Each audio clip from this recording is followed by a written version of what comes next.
पहले भी फ्रॉड थे, आज भी फ्रॉड हैं, आगे भी फ्रॉड रहेंगे। सर अभी शादी दौर के दरमियान गए थे, उन्होंने कहा कि हम 8 तारीख के बाद सरकार आने के बाद हम 31 रुपए में धंधा करेंगे। क्या करेंगे? 31 रुपए। चलो बड़ी अच्छी बात है, जब कभी आ जाएंगे दोबारा तो कर देंगे, फिलहाल तो आते नहीं। उन्होंने कहा किसान निधि को भी 10,000 रुपये। बहुत अच्छी बात है, क्यों नहीं करी, अब कर देते पहले ही। बीजेपी घोषणाओं की पार्टी बन चुकी है, हरियाणा में 10 साल राज कर चुके हैं, तो अब कोई भी आगे की बात करना बेमानी है। फिलहाल उनको ये बताना है कि 10 साल में क्या किया था। और जो मैं बात आप सारे साथियों से कई दिन से कह रहा हूँ, प्रधानमंत्री जी का जो कुरुक्षेत्र का प्रोग्राम था, उसमें उनका जो भाषण था, वो भाषण ऐसा था कि जैसे तो बीजेपी के पहले 9.5 साल थे ही नहीं। बीजेपी का शासन तो ऐसा लगता है जैसे नायब सैनी जी के आने के बाद शुरू हुआ है, और उन्होंने नायब सैनी जी के कसीदे ऐसे पढ़े जैसे 10 साल से हुए मुख्यमंत्री थे। तो बीजेपी अपने खुद के शासन काल को जुठलाना चाह रही है या भुलाना चाह रही है, और लोगों को एक भ्रम की स्थिति में पैदा करना चाह रही है।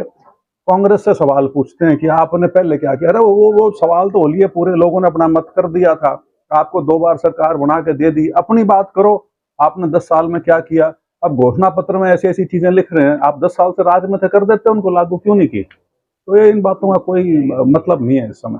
तो घोषणा पत्र जो बीजेपी का है वो कांग्रेस की कॉपी भी कह सकते हैं, क्योंकि 21 रुपये ने महीना भी कहा था। मेरे ख्याल से वो इंतजार ही कर रहे थे कि कांग्रेस का मैनिफेस्टो आवा, तो उसमें तो जो 4-5 मेन बिंदु हैं उनको उठा के अपने मैनिफेस्टो में डाल लें। तो वो उन्होंने काम किया, क्योंकि अब पिछले कई महीने से ना, लोकसभा चुनाव के पहले से आप नोटिस करेंगे कि जो देश में अब राजनीतिक नैरेटिव जो है ना, कि चर्चा के विषय क्या हैं, वो बीजेपी निर्धारित नहीं कर पा रही। अब कांग्रेस या जो ये इंडिया अलायंस है वो मुद्दे निर्धारित करने लग रहा है, और बीजेपी फिर उनके पीछे पीछे चलने लग रही है। तो ये 10-12 साल बाद ये स्थिति अब उत्पन्न हुई है जाके, और यही कारण है कि कांग्रेस का इतना आज के दिन मजबूत स्थिति है।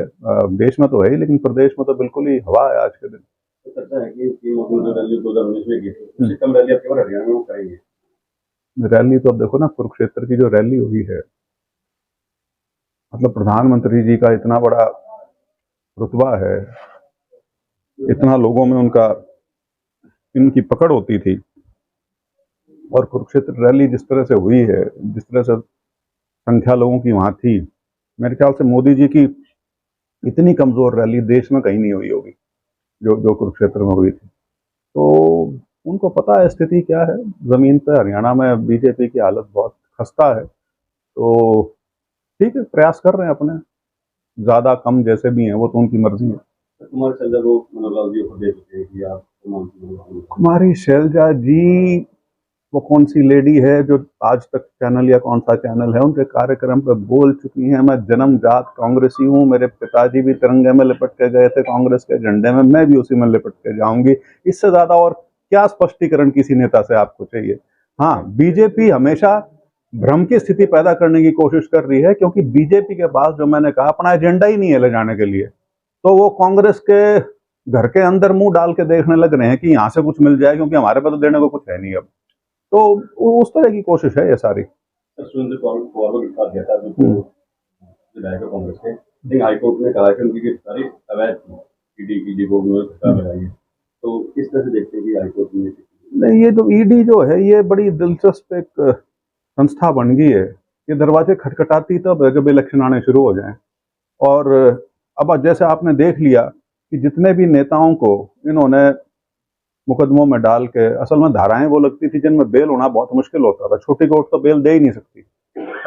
तो उसमें फाइनली सुप्रीम कोर्ट ने 1-2 जो फैसले किए, हेमंत सोरेन को जो रिहाई मिली, और उसके बाद केजरीवाल जी को और अन्य नेताओं को, उसमें संजय सिंह भी हैं, मनीष सिसोदिया भी हैं।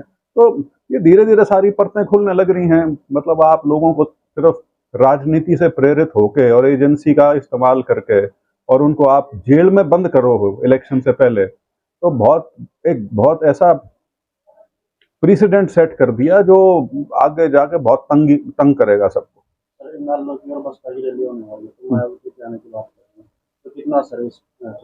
कोई असर नहीं। मायावती जी का ठीक है, उनका रुतबा है, बहुत बड़ी वो शख्सियत है, लेकिन हरियाणा की राजनीति में आज के दिन खासतौर पर चुनाव की दृष्टि से कोई तीसरा दल या तीसरा गठबंधन नहीं है हरियाणा में। मुकाबला जो है वो सीधा सीधा कांग्रेस और बीजेपी के बीच का है, और उसमें लोगों ने डिसाइड कर रखा है कि हमने बीजेपी को इस बार बिल्कुल चलता करना है यहाँ से। सरकार के लिए चेहरे बनाए जा रहे हैं सर, तो चंद्रशेखर आजाद हैं, जो उनको भी एक चेहरा बनाया गया है हरियाणा में चुनाव गठबंधन का, तो किस प्रकार से देखते हैं? नहीं, मैं तो सिर्फ इसको इस तरह से देखता हूँ कि जो हमारे जो दो क्षेत्रीय दल हैं, जो पहले एक ही बहुत मजबूत दल होता था, अब उनकी हालत इतनी दयनीय हो गई है कि उनको क्या बोलूं मैं, दूसरे नेताओं का सहारा लेना पड़ रहा है कुछ वोट बटोरने के लिए, क्योंकि उनकी स्थिति इस चुनाव के बाद ये आ जाएगी कि शायद उनके पास उनके सिंबल भी ना बचे, क्योंकि उनकी इतनी वोट आने की संभावनाएं नहीं है कि उनकी पार्टी का जो एक वो स्टेटस है इलेक्शन कमीशन के पास, वो बना रह सके। 2019 में गाँव में रुकते थे, आप दोबारा फिर उसी तरह गाँव में चुनाव से पहले भी फ्रॉड थे, आज भी फ्रॉड हैं, आगे भी फ्रॉड रहेंगे। वो हर बार लोग बहकावे में नहीं आते। ये ना उनका एक यही चीजें थी जो पहली बार जब वो इस तरह की उन्होंने चीजें की, लोगों को उनमें देवीलाल की झलक नजर आती थी, चौधरी देवीलाल की, और उसी नाते लोगों ने इतना प्यार और आशीर्वाद उनको दिया, भर भर के वोट दी उनको, मतलब एक ही झटके में उप मुख्यमंत्री बनवा दिया। लेकिन उसके बाद जो राजनीतिक तौर पे जो धोखा, विश्वासघात उन्होंने लोगों के साथ किया है, उनकी भावनाओं के साथ किया है, उसका परिणाम अब वो भोग रहे हैं।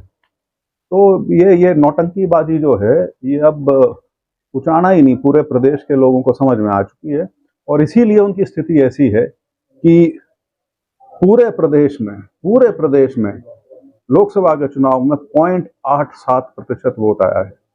यही उचाना हल्का है जहां से दुष्यंत चौटाला को करीब 93,000 वोट मिली थी। लोकसभा के चुनाव में उनकी माताजी को यहाँ से 4200 वोट मिली है। पूरी लोकसभा में 22,000 वोट मिली हैं। तो आप समझ लीजिए कि हालत इतनी अब खस्ता हो चुकी है कि अब कुछ ही करते रहें, कोई उससे फर्क पड़ने वाला नहीं है। Thank you.